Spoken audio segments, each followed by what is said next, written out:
Natural de Moçambique, confessa que tem uma paixão pelo teatro e pela escrita. O autor Carlos Almeida vem falar-nos sobre o seu segundo livro, Os Senhores da Vida e da Morte. Fique com a rubrica Um Livro, porque sim.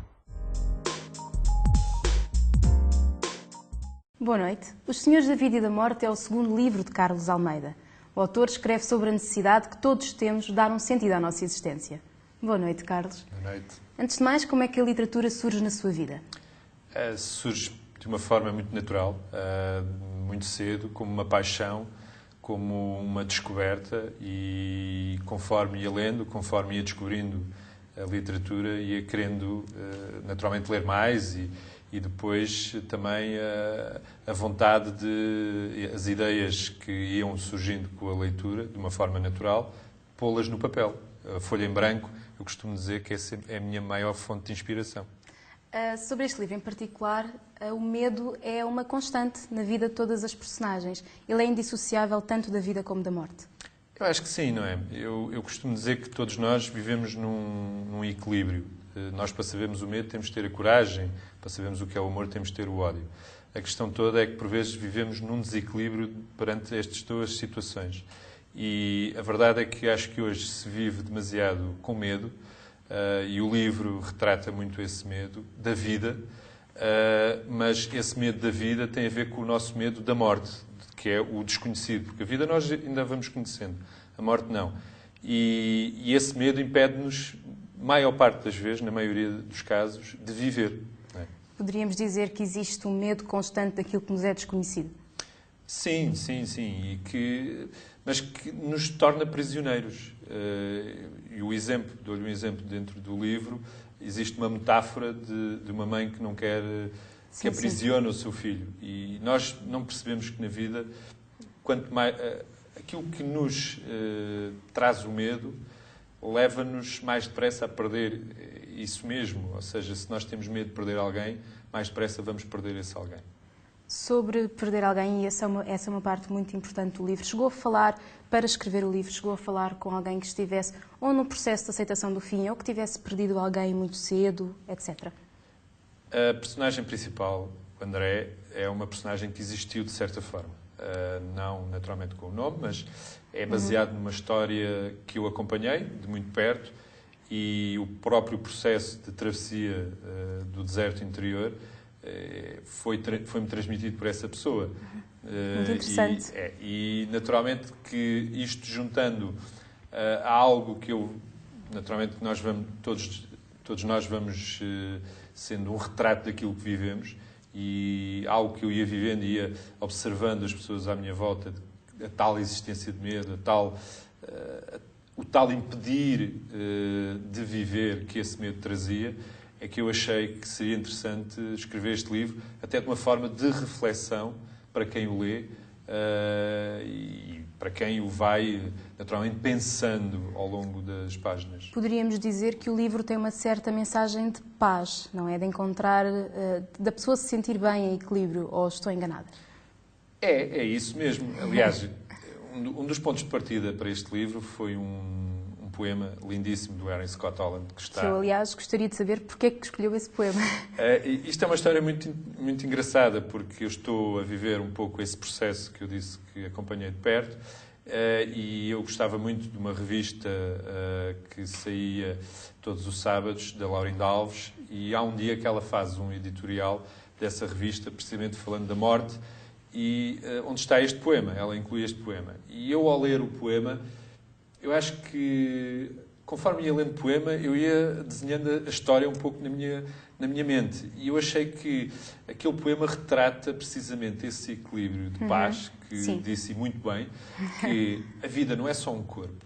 Não é? Existe muito mais. Aliás, o poema começa, o fio não foi cortado. Não é? E, por isso, a vida não é só um corpo. Nós temos que encontrar outros meios de aqueles que perdemos de forma de corpo, encontrá-los em algo mais. Não é? No seu livro, as personagens estão todas ligadas, direto ou indiretamente. Acredita que o mesmo acontece na realidade? Estamos todos ligados uns aos outros? Eu acho que sim. Por um mero princípio. Nós somos humanos. Como humanos, somos todos iguais. Não é? As diferenças depois está nas nossas personalidades e Sim. nas nossas culturas e na forma como nós somos educados. Agora, o princípio básico da vida, que nós somos todos humanos, estamos logo todos ligados. Todos nascemos da mesma forma, todos vamos viver, todos vamos morrer da mesma forma. São as coisas mais certas que temos, não é? Outra das questões que eu gostaria de fazer, há uma personagem que é um padre, mas ainda assim o tema religioso não é um tema central. No entanto, na maneira de nós encararmos a vida e a morte, ele não é importante, não é? Acreditarmos ou não em algo superior. Eu acho que isso já é uma questão e o inserir aqui o padre tem a ver com um aspecto subjetivo. Eu costumo dizer que nós não somos nada sem o todo e o todo não é nada sem a parte. Ou seja, todos nós somos algo, ou seja, somos um ser humano, somos um ser pensante. E como ser pensante temos uma vida, temos uma história.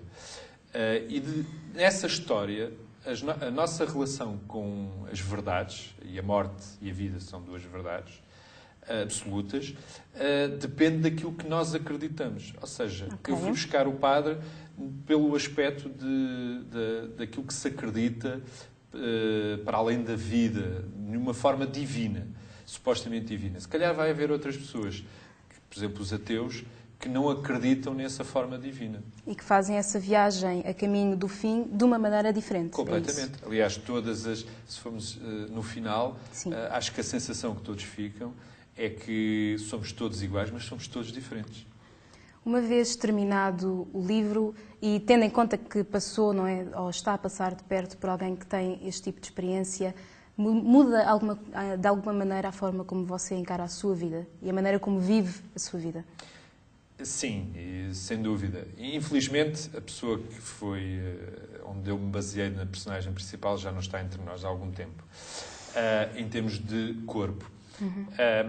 Mas esse conhecimento através dele e então através do livro foi um processo muito interessante também para mim, sem dúvida alguma, terapêutico até de certa forma, porque eu acho que há uma diferença muito grande entre, por exemplo, morrer e falecer. Falecer, nós perdemos um corpo. Morrer é quando essa pessoa deixa de existir no coração ou nos sentimentos, nos pensamentos de toda a gente. Eu costumo até dizer, um tom de brincadeira, desculpe, que diga. Há muita gente que anda e que está morta e ainda não descobriu. Será que é mesmo possível morrermos completamente? Nós acabamos sempre por nos relacionarmos uns com os outros, portanto, será que alguém chega mesmo a morrer? Acho que não. E acho que é um ponto bastante interessante porque o maior exemplo disso é a existência da história, né? E a descoberta da própria história. E nós vamos sempre descobrindo na própria história pessoas anónimas que fizeram história e que, lá está, pelo facto de terem feito essa história, é significado que não estão mortas. E eu acho que isso uma das grandes reflexões que nós devemos ter. Nós temos demasiado medo da morte e isso impede-nos de viver. E, por vezes, a maior parte das vezes, nós necessitamos de um problema grave de vida para darmos valor a essa vida. Por que não darmos todos os dias o tal viver um dia de cada vez? Não como se fosse o último, mas como sendo um dia normal. Então, neste caso, eu atrever-me-ia a perguntar-lhe pessoalmente como é que encara a morte. Como é que eu encaro a morte? Sim. Eu encaro a morte como uma verdade absoluta, como eu disse há pouco. Tal e qual como encaro a vida como uma verdade absoluta. Mas não se preocupa. É lá de chegar, portanto, tem um fim anunciado. É assim, eu sei que ela vai chegar, está a ver? Se me pergunta, tem medo dela? Claro que eu tenho por uma razão muito simples, que eu gosto muito de viver. Agora, se eu todos os dias acordo a pensar nisso, não. Eu acordo a pensar numa coisa muito importante. Eu acordei, eu estou vivo e vou viver. E vou sentir esse dia, um passo de cada vez. Nesse caso, e já em jeito de despedida, a minha última pergunta é se considera um senhor da vida ou um senhor da morte? Eu considero-me um senhor da vida, sem dúvida alguma. Carlos, muito obrigada por ter estado hoje connosco. Obrigado eu. O E2 marca encontro consigo para a semana, com o novo autor e mais um livro, porque sim.